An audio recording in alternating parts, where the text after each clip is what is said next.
the witnesses. Thank you very much, Senator Lay. I appreciate that. Senator Cruz. Thank you, Mr. Chairman. Facebook and Twitter and Google have massive power. They have a monopoly on public discourse in the online arena. I will say it's dismaying listening to the questions from our Democratic colleagues, because consistently the message from Senate Democrats is for Facebook and Twitter and Google to censor more, to abuse their power more, to silence voices that Senate Democrats disagree with more. That is very dangerous if we want to maintain a free and fair democracy, if we want to maintain free speech. There was a time when Democrats embraced and defended the principles of free speech. There was a time when Democrats embraced and defended the principles of a free press. And yet there's an absolute silence from Democrats speaking up for the press outlets censored by big tech. There's an absolute silence for Democrats speaking out for the citizens silenced by big tech. Instead, there is a demand, use even more power to silence dissent, and that's a totalitarian instinct that I think is very dangerous. At the same time that big tech exercises massive power, it also enjoys massive corporate welfare through the effect of Section 230, a special immunity from liability that nobody else gets. Congress has given big tech, in effect, a subsidy while they become some of the wealthiest corporations on the face of the planet. Mr. Dorsey, I want to focus primarily on Twitter and ask you initially, is Twitter a publisher? Is Twitter a publisher? Yes. No, we are not. We distribute information. So what is a publisher? An entity that is publishing under editorial guidelines and decisions. Well, your answer happens to be contrary to the text of federal statute, particular Section 230, which defines an information content provider as any person or entity that is responsible in whole or in part for the creation or development of information provided through the internet or any other interactive computer service. Let me ask you, was Twitter being a publisher when it censored the New York Post? No, we have very clear policies on the conduct we enable on the platform. And if there's a violation, we take an enforcement action, and people choose to commit to those policies and to those terms of service. Except your policies are applied in a partisan and selective manner. You claim it was hacked materials, and yet you didn't block the distribution of the New York Times story that alleged to talk about President Trump's tax returns, even though a federal statute makes it a crime to distribute someone's tax returns without their consent. You didn't block any of that discussion, did you? Our policy was focused on distribution of the actual hacked materials. Did you block the discussion of the president's tax return material? And in the New York Times case, we interpret it as reporting about the hacked materials. Did you block Edward Snowden when he illegally released material? I don't have the answer to that. The answer is no. You haven't used this in a selective manner.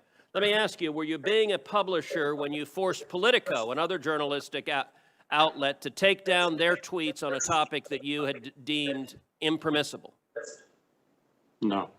We were enforcing our policy and our terms of service. So on October 15th, Jake Sherman, a reporter at Politico, tweeted the following. I tweeted a link to the New York Post story right after it dropped yesterday morning. I immediately reached out to the Biden campaign to see if they had any answer.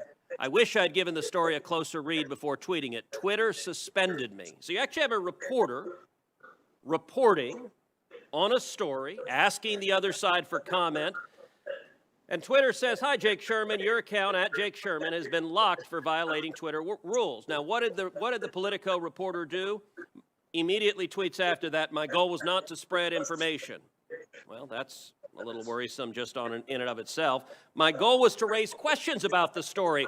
Oh, my overlords in Silicon Valley, I was attacking the New York Post. You don't understand, I was attacking them. as I did in subsequent tweets, and see how the Biden campaign was going to respond. They later did respond. And then, not long after, Jake Sherman comes back with, my account is clearly no longer suspended. I deleted the tweet. When Twitter is editing and censoring and silencing, the New York Post, the newspaper with the fourth highest circulation in the country, and Politico, one of the leading newspapers in the country, is Twitter behaving as a publisher when it's deciding what stories reporters are allowed to write and publish and what stories they're not? No, and that account was not suspended. It fell afoul of the hacked materials policy.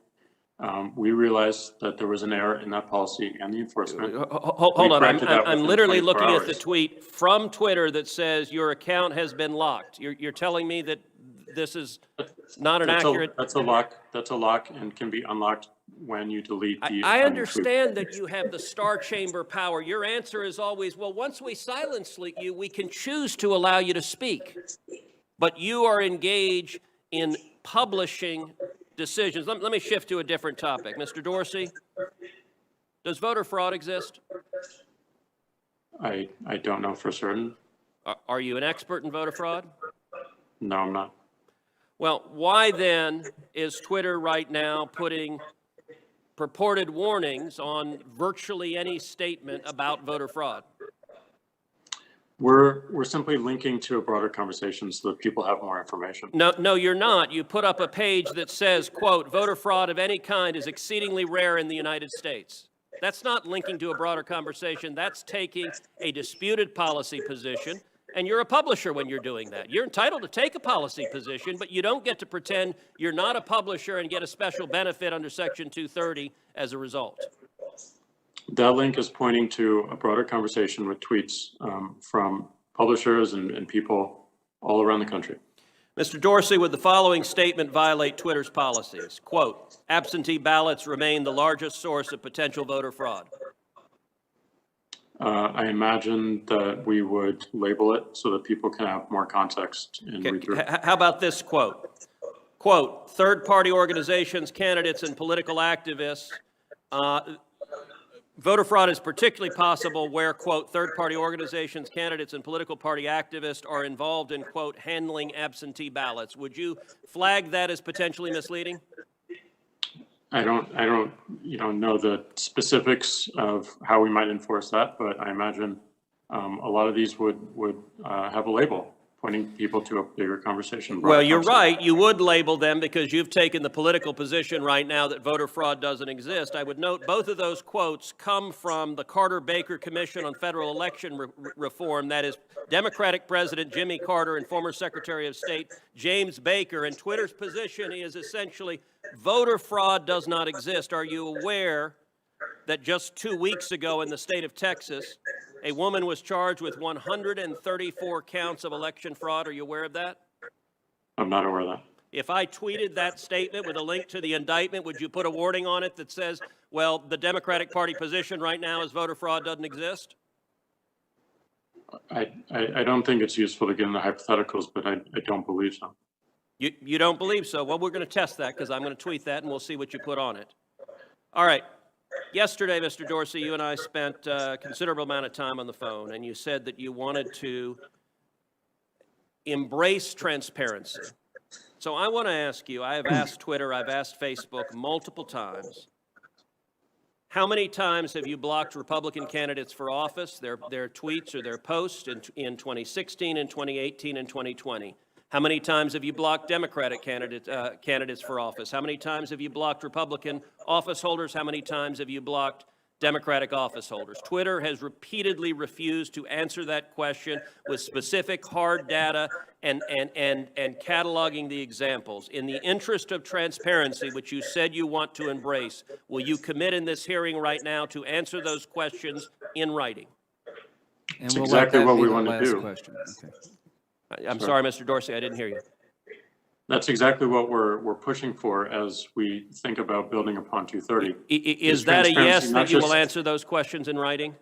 Transparency, not just of outcomes, but also our process as well. Is that a yes that you will answer those questions in writing? We'll certainly look into it and see what we can do. And actually answer them and not give lawyerly doublespeak about why you're not going to give specifics. Answer them. Will you commit to this committee that you will answer those questions? We're going to work to answering broader transparency around outcomes. All right, that's a no. Mr. Zuckerberg, how about you? Will you commit that Facebook will answer those specific questions, cataloging the number of instances in which Democrats in 16, 18, and 20 have been silenced versus the number of instances in which Republicans have been silenced on Facebook? Senator, I'm not sure if we have that data available, but I will follow up with you or your team. Okay, I'm going to take that as a yes, and I'm going to take Twitter. We'll see if it's a yes or transparency is bogus and we don't intend to provide it. Senator Durbin.